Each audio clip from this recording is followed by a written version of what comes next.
If you think parasitic infection is at the root of your chronic illness, you're not alone. I tend to believe that most chronic illness has parasitic infection somewhere as a contributing factor. And I know that sounds gross to think about, but when I personally started passing parasites, that's when I really started to see these chronic symptoms disappear. In today's video, I'm going to share a complete guide to an effective but safe parasite cleanse. I'm going to share how to address the root of parasitic overload in the body, which supplements I do and don't recommend for this, and which detox process is the most effective at supporting the body in eliminating parasites. Stay tuned till the end because I'm going to share my honest take on how to avoid getting parasites in the first place. Hi, my name is Selena from Wholeness Campaign. I make videos on gut health, detoxification, and non-toxic living for those of you who are trying to conquer your chronic symptoms naturally. So before we start, I just kind of want to go over why I think parasites are there in the first place. And if you haven't watched my other video, I made a whole video called Everybody Has Parasites, and I go over why I believe that truly everybody has parasites in their body. So if you need some convincing, go ahead and check out that video. I'll have it linked in the description. But honestly, you guys, I really believe it comes down to just living normal life. Living normal life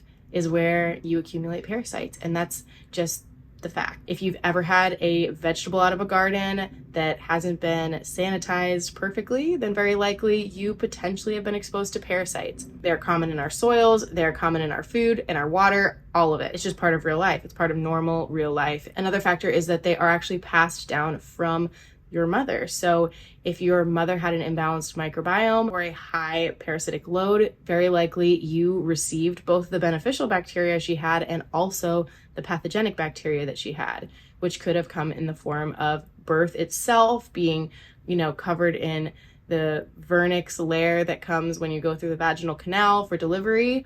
But it also could be through breastfeeding. There's a host of different ways that you could actually inherit a parasitic load from your mother. But the biggest factors I believe when it comes to having a high parasitic load are your microbiome imbalance and your toxicity levels. And I'm going to kind of go into that. In addition to that, when our detox pathways are impaired for any number of reasons, maybe the millions of chemicals that we're exposed to on a daily basis that are putting so much strain on our detox pathways. If your detox pathways aren't working properly, I'm talking you're not able to eliminate stool, you're not able to sweat, you aren't moving a lot, and so you've got congested limbs. When your detox pathways are impaired, that is where we really start to see parasites thrive. So now I want to go into the root of parasitic overload in the body. And honestly, you guys, I truly believe the biggest factor in parasitic overload comes down to toxicity. To explain this, I'm going to use a couple studies to kind of back this up. But the National Library of Medicine let out an article called Parasites as an Accumulation Indicators of Heavy Metal Pollution. And they basically said that certain parasites, particularly intestinal and acanthosyphilans,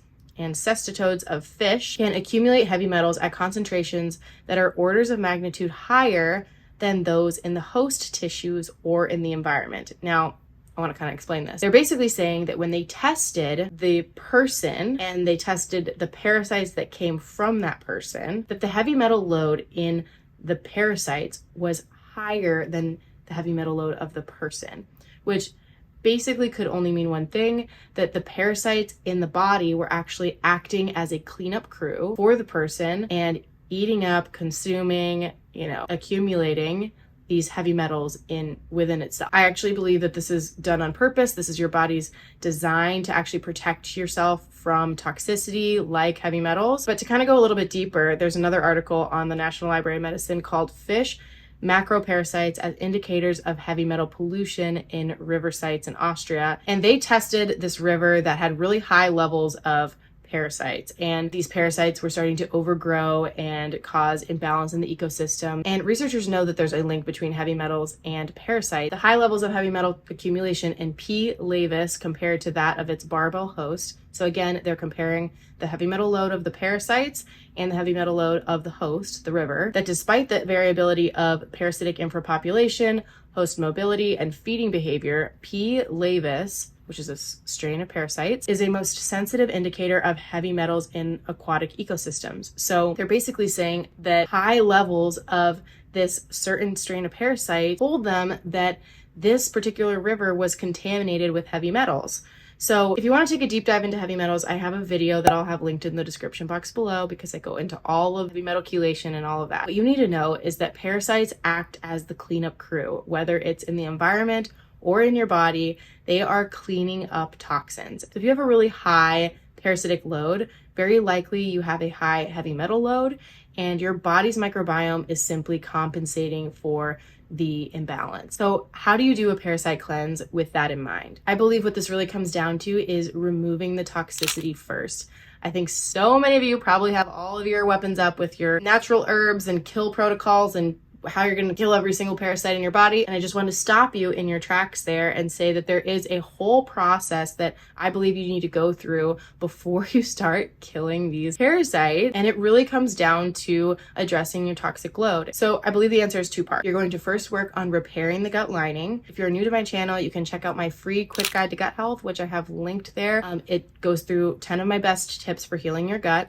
But you're going to want to heal your gut because that will actually start to rebalance your body naturally. And introducing the right things can actually help your body to manage the heavy metal load in and of itself. And then you're going to want to deal with the toxicity. And that's really what I think an effective parasite cleanse does, is that it's really rebalancing the microbiome and managing that toxic burden, learning how to decrease that toxicity in the body. So what type of supplements do I recommend for this? Definitely no antibiotics, and I actually wouldn't start first with herbs or any sort of kill protocol whatsoever. The reason for this is it can actually be kind of dangerous if you have a very high heavy metal load, because when you kill a parasite that has a function in your gut microbiome, they might die, but then nobody is there to do the job of cleaning up the metals, and that can actually cause more damage to tissue and potentially even worsen your symptoms. So we're not going to start with killing. You're going to actually want to use supplements that target the toxicity in your body, which again is the root of this parasitic overload. So things like binders and heavy metal chelators are going to be really helpful for this. I personally love a zeolite binder with a humic and fulvic minerals, which I will have linked in the description box below if you're interested. Zeolite is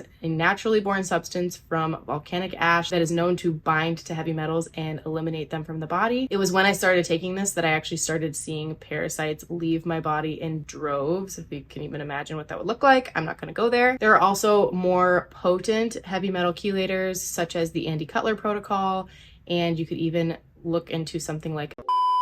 Okay, just to be safe on this platform, if you're interested in understanding more about the bleeped out section under chelation protocols, go ahead and check out the link in the description where you can sign up for my email list.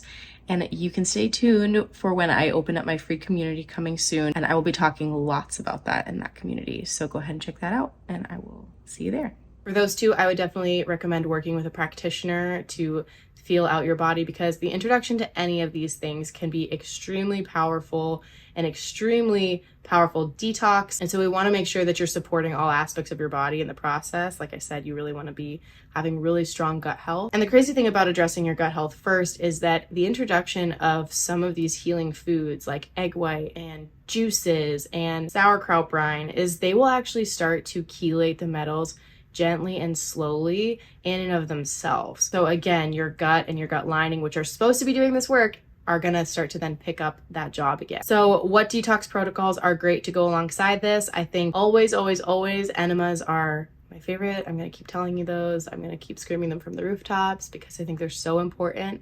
I have videos after videos after videos on how to do a proper enema and how to replenish after an enema. So check that out if you're interested. But I think really anything that targets the toxicity level in the body, so whether it's doing sauna or working on your lymphatic system, that's going to be making your body a less hospitable place to parasites. And I think that's really how you do things holistically, is you make your body an inhospitable place so they essentially choose to leave on their own and die off on their own without you having to go in there and kill them all right away, which often doesn't really work. Enemas are great for your liver and your gallbladder and decreasing toxicity there, but you may also find that you need something a little bit more targeted for your gallbladder. So there are gallbladder and liver cleanses, which I will have tutorials linked in the description box below from doctors that I trust. But if you don't know this already, gallstones are actually calcified parasites most of the time. So if you have a high parasitic load, very likely you will have lots of gallstones, which can again impair your digestion. So everything's really connected, you guys. But enemas are great for that, coffee enemas in particular. You're really trying to alter the environment, decrease the toxic load, support the liver. So any type of supplement like milk thistle that supports the liver, Piedra that supports the liver in detoxing, in doing that work so that you can actually effectively get toxins out, that the parasites don't have to do a heavier job. My favorite is going to be Piedra because again, it also works to break up gallstones and even kills yeast in a very gentle way. So you could take this as a tea or a tincture, but we're not doing those things that really try to kill right away. At least we're really going to want to slow your roll, and you will be surprised how effective just supporting your detox pathways, introducing nourishing foods that heal the gut, and using targeted binders that actually decrease your heavy metal load. You'd be surprised at how much that can do. And I will tell you first off that it only took a speck of that zeolite powder for me to start passing parasites in droves. You really have to start small because this doesn't seem like much, but you're actually doing a huge work for your body. So how do you avoid getting parasites in the first place? In short, you can't. You cannot avoid getting parasites. I don't care what every single detox guru online is going to tell you about which restaurants you shouldn't eat at, which foods you shouldn't eat, how you should never eat salmon or this from Costco, whatnot. If you're looking to effectively treat parasites, I think this is a complete waste of your time. Parasites give birth in the hundreds of thousands every single day, you guys. You cannot just get rid of them by never ever touching a speck of dirt. They very likely are already there from birth, anytime you've walked in the grass barefoot, drinking unfiltered water, or eating seafood. The goal is not to avoid them. It really is to make your body an inhospitable place for them to thrive. So if you got any value out of this video, please like the video. It tells the algorithm to send this to more people. There's even a new button out there called the hype button. So if you can find that down below and give me a little bit of a hype, it's going to really help to send this message out to people who need it. And subscribe to my channel for more gut health related content. Thanks for watching.